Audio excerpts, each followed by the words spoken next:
হয়েছে। আর এই গোটা সদ্য বেগুন ভাজা, ডাল নেই, ডাল ভালোও লাগে, ভালো লাগে। বেগুন ভাজা,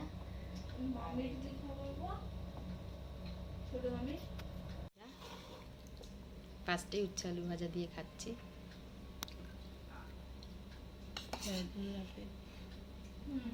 কি আছে না, দরকার নেই অতটা দিব না।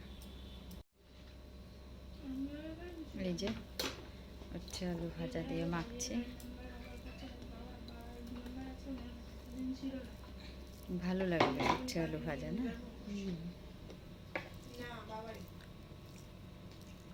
শক্ত শক্ত হয়েছে মনে হয়।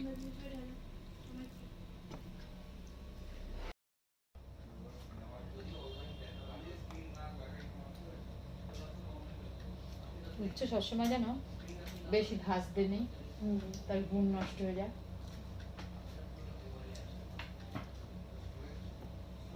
এবার যতক্ষণ না নরম হচ্ছে ততক্ষণ তো আপনাকে ভাজতে হবে। মানে একটু খাওয়ার মতো গেলে অসুবিধা, তখন তুমি শুধু আলু পোস্ত। কত নিয়ে এসেছেন আপনি? অল্প করে আনতে পারেন না? আরে ওখানে তো দিয়েছি, আমি তো করেছি অনেক, তো অল্প করে আনবো কি? এই পোস্ত আলুটা তো চন্দ্রমুখী আলু, আজকে ওই জন্য একদম নরম হয়ে গেছে। চন্দ্রমুখী আলু টেস্ট হয়েছে বলো? তো আপনি যেমন, আর সবচেয়ে বড় কথা মিষ্টি না আলুটা, তুমি দেখো না না, অমনি তো চন্দ্রমুখী আলুর দাম আছে কিন্তু মিষ্টি বেশ।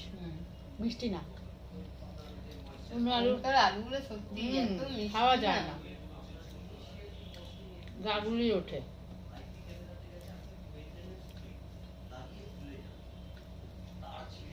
চন্দ্রমুখী আলু গলতে বেশিক্ষণ সময় লাগে না। আর পোস্ত একটু ঝাল ঝালই ভালো লাগে, দেখবে।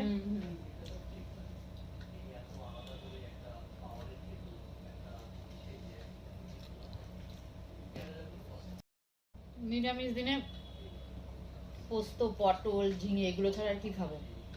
আর যেহেতু সন্তোষী মারে পনিরও খাই না, ছানা দিয়ে যেহেতু পনির খাই না।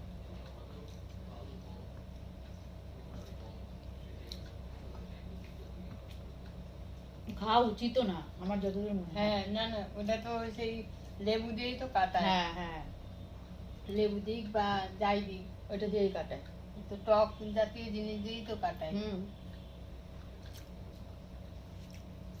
একটাতে আছে আলু পটলের তরকারি, বেশ মাখা মাখা হয়েছে।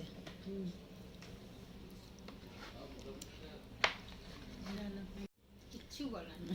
এই যে আলু পটলের তরকারি এক গাদা দিয়ে দিয়েছে।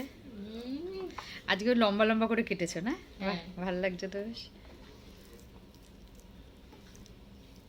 মশলা দিয়ে করো সব, বাটা মশলা টেস্টই আলাদা বলো। ধনে, জিরে, আদা। ধনে বাটতে কিন্তু অনেক টাইম লাগে। আমি কি করি বলুন তো, জিরে আর ধনে ভিজিয়ে রাখো? না না, শুকনো কড়াইতে ভেজে নিই। আচ্ছা আচ্ছা, ব্যাস, তারপরে শিলে এক বাটা দিলেই গুঁড়ো, গুঁড়ো মশলা যেমন হয় ওইরকম হয়ে যায়। আমি তো এইভাবেই করেছি, ভালোই লাগছে। আগে শুকনো শিলেতে আগে ওই গুঁড়িয়ে নিয়েছি মশলাটা, ধনে আর জিরে, তারপরে বেটে, তারপরে আদা আর লঙ্কা বেটেছি, যেহেতু ওটা জল দিয়ে বাটবো। আর ওই জলটুকু দিয়েই কষানো। আর একটু কিন্তু মাখা মাখা হয়েছে। যে খাওয়া শেষের পথে এখন, ঝাল ঝাল হয়েছে তরকারিটা। নিরামিষেও অনেক রকম আইটেম হয়, তাই না?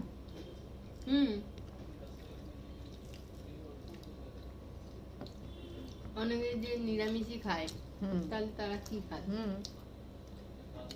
সেরকম ভাবে করতে হয় বলো। নিরামিষেও অনেক তরকারি আছে করা যায়।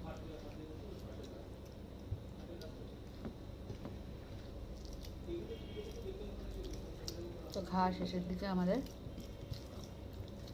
আবার কালকে, ততক্ষণের জন্য